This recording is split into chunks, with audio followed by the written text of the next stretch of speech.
Muy bien. Ahora, para esta parte final de la clase 3, yo les había prometido que cuando les había mostrado esa figura que mostraba todos los posibles errores de las encuestas, yo iba a hacer el esfuerzo, ¿cierto?, por convencerlos y convencerlas de que las encuestas igual servían. Entonces, ¿cierto? Y yo les había dicho, bueno, primero, ¿cierto? Se van a asustar y después vamos a ir de a poco volviendo con esto. Entonces, si se fijan, con lo que vimos en la clase 2 y en la clase 3, vimos que en realidad a partir de los conceptos de probabilidad, ¿cierto? A través de la idea de que se puede calcular un error muestral, nosotros podemos, ¿cierto? Tenemos las herramientas a través de la estadística como para que toda la parte de los errores de representación que venían, ¿cierto? Por el hecho de que se sortea una muestra, de cómo se diseña la forma en que esa muestra se sortea, los podemos acotar, ¿cierto? Eso lo vimos también acá, o sea, en el fondo nosotros podemos decir, bueno, mira, dependiendo, ¿cierto?, de cómo sortemos la muestra, del tamaño de la muestra, del tamaño de la población, podemos definir un error admisible, un error que estemos dispuestos a aceptar y podemos definir una probabilidad con la que sabemos que el error de nuestra estimación va a ser igual o menor a ese máximo error admisible. Entonces ahí ya tenemos algo en lo que decimos, ok, es verdad, hay muchos errores en las encuestas, pero podemos, ¿cierto?, calcularlos, podemos disminuirlos. Y también existen varios errores, ¿cierto? Que están acá en este, de nuevo, en este monito. Entonces lo que yo les estaba hablando recién eran los errores que venían más por el lado de la representación. Específicamente el error de muestreo, ¿cierto? Y el de no respuesta. Entonces esta parte de acá aprendimos cómo calcularlo, cómo, ¿cierto?, entender que existe una cierta probabilidad con la que vaya a ocurrir este error y acotarlo. Que es lo que les digo entonces acá lo que les voy a mostrar. Entonces, como cada uno de estos errores se puede ir midiendo y podemos tener herramientas para ir acotándolos y no solamente acotándolos, sino también entender también cuál es su direccionalidad, porque a veces los errores siempre van a ocurrir, pero tenemos que entenderlos, tenemos que entenderlos más o menos en qué magnitud, en qué direccionalidad van, para, ¿cierto?, poder entender mejor nuestras estimaciones. Entonces, el error, ¿cierto?, de muestreo, dependiendo cómo del diseño muestral, ya sea por el tamaño de la muestra o por si eligen adecuadamente cuándo utilizar un muestreo estratificado o un muestreo por conglomerados o una mezcla entre esos dos, ustedes van a poder, ¿cierto?, acotar este error muestral para que por el lado de la representación tengan menos problemas, ¿ok? Hay otro error posible que es el error de cobertura, que es el que yo les había mostrado al principio y les decía que es cuando ocurre que la diferencia entre su población objetivo y su marco muestral es muy amplia, ¿ok? Que es el error de cobertura, que es que su marco muestral no está, ¿cierto?, recapturando a la población que ustedes realmente quieren estudiar. ¿Qué cosas se hacen acá típicamente? Buscar nuevas fuentes de información, ¿ok? Si ustedes están buscando entonces, no sé, hacer una encuesta a empresas, entonces empiezan a contactar a todas las empresas y organizaciones que levantan directorios como estilo páginas amarillas, etcétera, de las empresas, incluyen esas fuentes de información dentro de su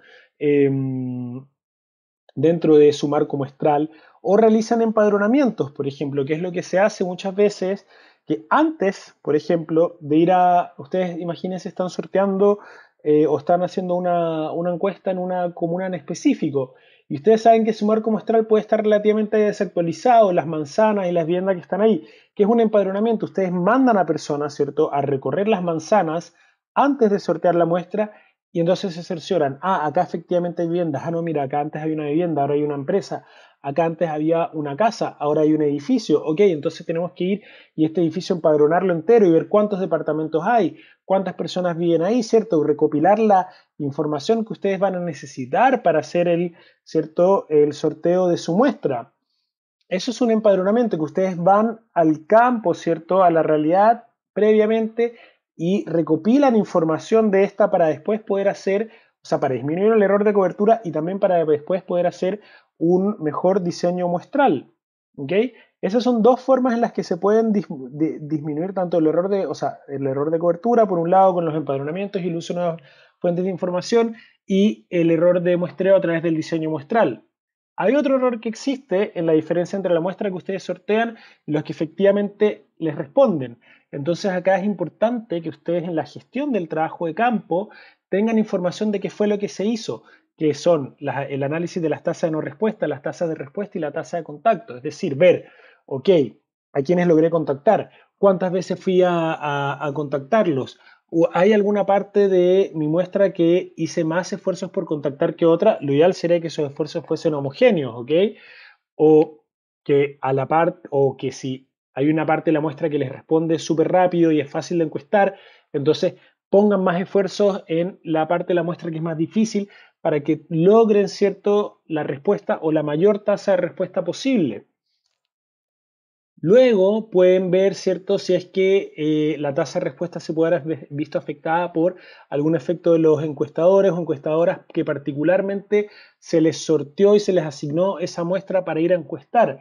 O también pueden aplicar un cuestionario de no respuesta, que a veces significa que se toma, ¿cierto?, el cuestionario que teníamos y se hace una versión reducida del mismo y se trata de ir por una segunda vez a encuestar a esas unidades. Entonces a veces cuando hay un cuestionario más pequeño y se intenta por una segunda vez en otro momento del tiempo, se logra recopilar información y vemos, y ahí principalmente queremos ver, bueno, cómo se comporta esa parte de la muestra que no me respondió. Se comporta de forma distinta a la que sí me respondió y si es así, entonces, ¿de qué manera? ¿Ok? ¿Cómo, cierto? Entonces soluciono ese sesgo que me va a estar generando esa no respuesta.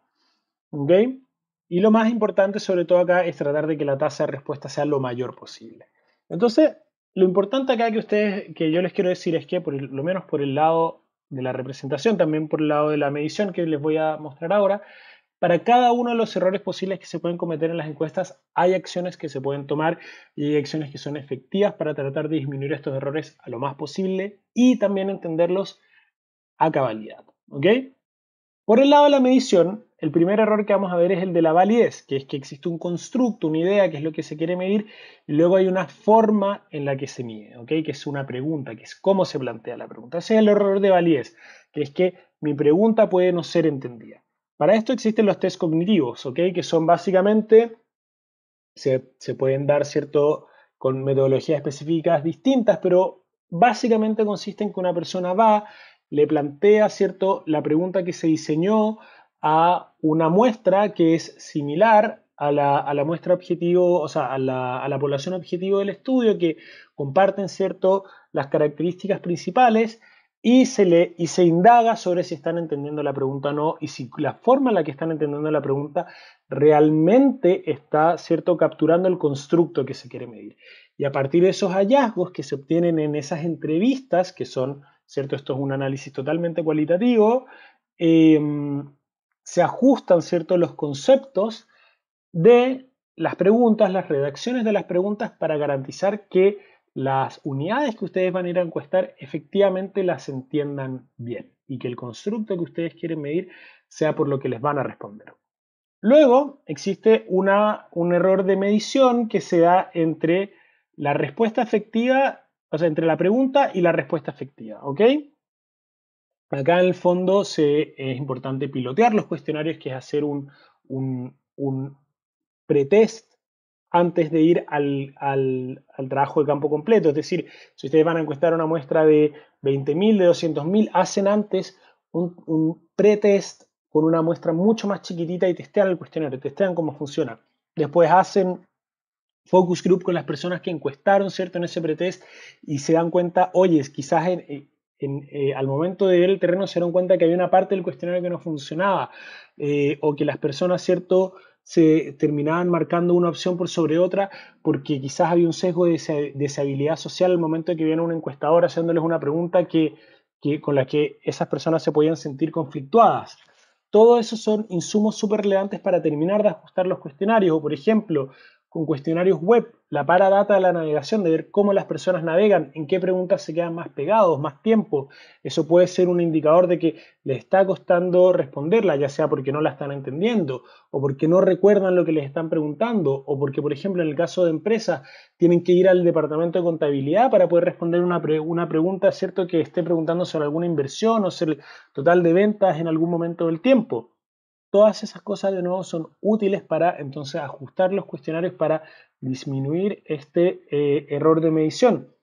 Y entre la respuesta y los datos editados, que es lo que ocurre, ¿cierto? Los datos se editan porque a veces vienen con problemas, no tienen problemas de consistencia interna, entonces hay una persona, ¿cierto?, que tiene que llegar y meter mano o tratar de recopilar de nuevo la información, ¿cierto?, para que los datos sí tengan consistencia interna. Y acá se pueden hacer cosas como análisis de el sesgo de la persona que encuestaba, es decir, ¿está la persona que encuestaba induciendo a una cierta respuesta o la forma en que llevó a cabo la encuesta? Porque puede ser una persona que sea un poco descuidada y se está aplicando la encuesta con un tablet, aprieta una opción y sin querer con el dedo apretó la opción de abajo y eso le puede haber ocurrido muchas veces, por ejemplo. Todo eso se puede analizar a través de la paradata de la encuesta para medir si es que el encuestador o la encuestadora generaron algún sesgo, o también analizar la edición misma de las preguntas.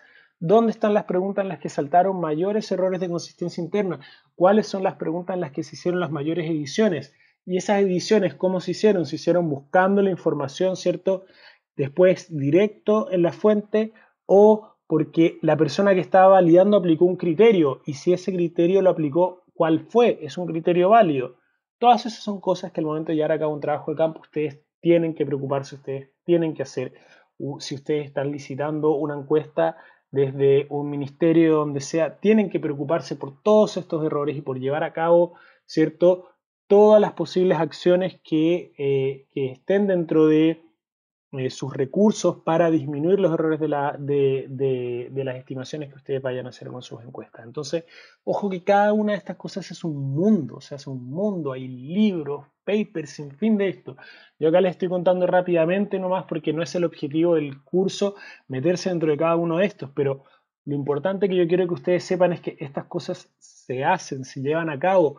La CACEN, por ejemplo, la CACEN lleva a cabo test cognitivos, la CACEN pilotea los cuestionarios, la CACEN también ¿cierto?, hace estos análisis de la edición que llevan a cabo las personas que validan los datos, hacen empadronamiento, ¿cierto?, para tratar de disminuir el error de cobertura lo más posible, ¿cierto? Hay un trabajo muy delicado en el diseño muestral y hay un trabajo también muy importante en aumentar la tasa de respuesta lo más posible. Y todo esto se hace. Nosotros con las encuestas que llevamos a cabo dentro del Ministerio de Ciencia hacemos lo mismo, o sea, estamos en esfuerzos constantes por buscar nuevas fuentes de información, por ajustar los diseños muestrales, ¿cierto? Para que se ajusten lo mejor posible a lo que realmente queremos medir.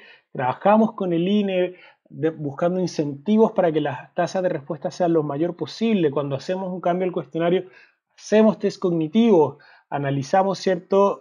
Y estamos llevando a cabo proyectos que buscan analizar la parada de la navegación, piloteamos, ¿cierto?, los cuestionarios cuando los cambiamos y así, en el fondo, y esto tiene que ser un estándar que todas las instituciones deberían buscar al momento de llevar a cabo encuestas, ¿cierto?, que realmente quieran tener la mejor estimación posible de los parámetros poblacionales. Entonces, de acá probablemente les vayan a surgir muchas dudas. Yo creo que la clase sincrónica del viernes probablemente se vaya a basar principalmente en esto de acá, porque es un tema, yo creo, súper interesante y probablemente les vayan a surgir muchas dudas. Así que júntenlas, plantéenlas, ni un problema. Lo importante es que ustedes sepan que existen acciones que se pueden tomar. Estos errores se pueden acotar, se pueden tratar de disminuir a lo más posible, van a seguir ocurriendo, pero se pueden manejar y se pueden llevar las encuestas de una forma en la que nosotros podamos confiar en ellas, incluso aún cuando sabemos que pueden haber errores, ¿cierto?, en tantos pasos de las mismas, ¿ok? Así que eso es el fin de esta clase 3.